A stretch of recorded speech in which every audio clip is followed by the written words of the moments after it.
तो आज हमारे दिन की शुरुआत होती है 4:15 से।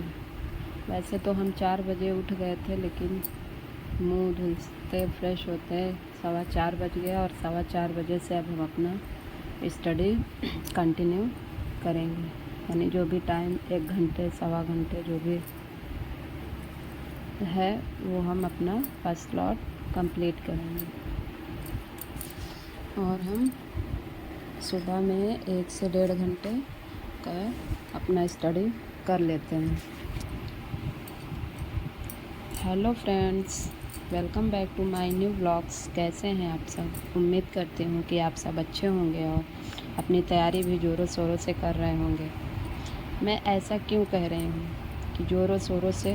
क्योंकि एक तो इंसान तैयारी करता है डेली बेसिस पे, जैसे अपना तैयारी करता है, लेकिन अभी एग्ज़ाम डेट सामने लगा हुआ है तो हमें एकदम से लग जाना चाहिए, क्योंकि एकदम से लग करके तैयारी करना है। अपने पढ़ाई को एकदम कहते हैं ना कि चरम पर पहुंचाना, तो वैसे ही हमें अपने स्टडी को चरम पे पहुंचाना है, यानी एकदम जी जान लगा के पढ़ाई करना है। तो बहुत लोगों का कहना है कि पढ़ा हुआ याद नहीं रहता। एक तरफ पढ़ते हैं और दूसरी तरफ हम भूलते जाते हैं। ये भूलना तो स्वाभाविक बात है, वो तो सभी भूल जाते हैं, हम भी भूल जाते हैं। जब इंसान को भूल जाता है, ये तो सिलेबस है, एक टॉपिक है, ये तो भूल जाना तय है। अब हम बात करते हैं कि जो हम याद करते हैं जो भी हम पढ़ते हैं वो हमें याद रहे। अब याद रहने का एक मूल मंत्र है रिवीज़न। आप जितना ज़्यादा रिवीज़न करेंगे उतना ज़्यादा टॉपिक याद होता चला जाएगा। अगर आप रिवीज़न करना छोड़ देंगे तो फिर वो टॉपिक हमें भूलने लगेगा। इसलिए ज़्यादा रिवीज़न करिए और अपने टॉपिक को मजबूत करिए। रिवीज़न करिए और टॉपिक आपका मजबूत होता चला जाएगा। आप जिस भी टॉपिक को पढ़ेंगे बार बार रिवाइज़ करेंगे, वो आपका वो कॉन्सेप्ट क्लियर होता चला जाएगा। तो फिर ये शिकायत दूर हो जाएगी कि हम जो भी याद करते हैं वो भूल जाते हैं। ऐसा नहीं है, भूलते सब हैं, लेकिन बशर्ते जो रिवीज़न नहीं करता या तो रिवीज़न काफ़ी दिन हो जाता है किए हुए, वो टॉपिक हम भूलने लगते हैं। इसलिए याद रखने का एक ही मूल मंत्र है कि आप उस टॉपिक का बार रिवाइज़ करिए। जैसे इंसान ही है, अगर हम किसी इंसान से दूरियां बना लेंगे तो वो जाहिर सी बात है कि फिर वो धीरे धीरे भूलने लगेगा, हमारे मन से निकल। तो वैसे ही है, अगर हम कॉपी किताब से भी अगर दूरियां बना लेंगे तो वो फिर तो जाहिर सी बात है कि हम भूलने लगेंगे।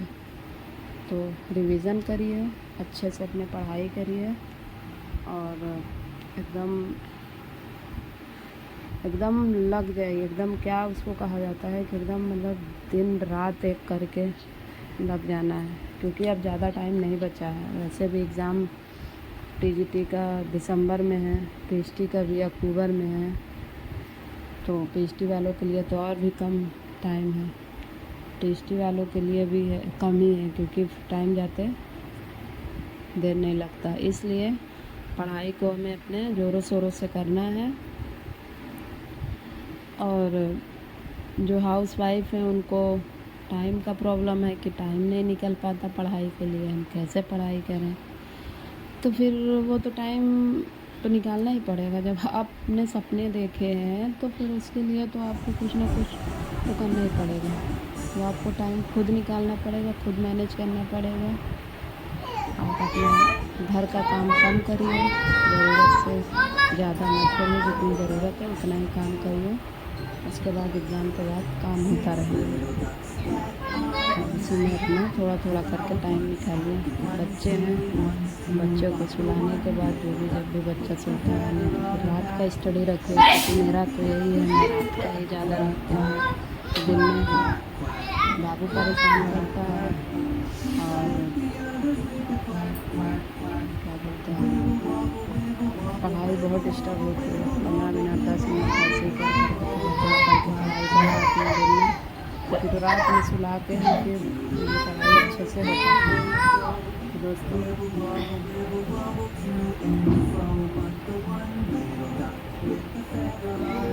तो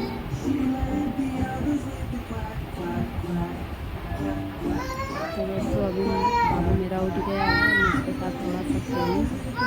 हमारा पढ़ाई 1.5 घंटे का स्लॉट कंप्लीट हो गया है। बाबू उठ गया, उसके साथ थोड़ा सा खेली, मैं अपने कामों में लगूंगी।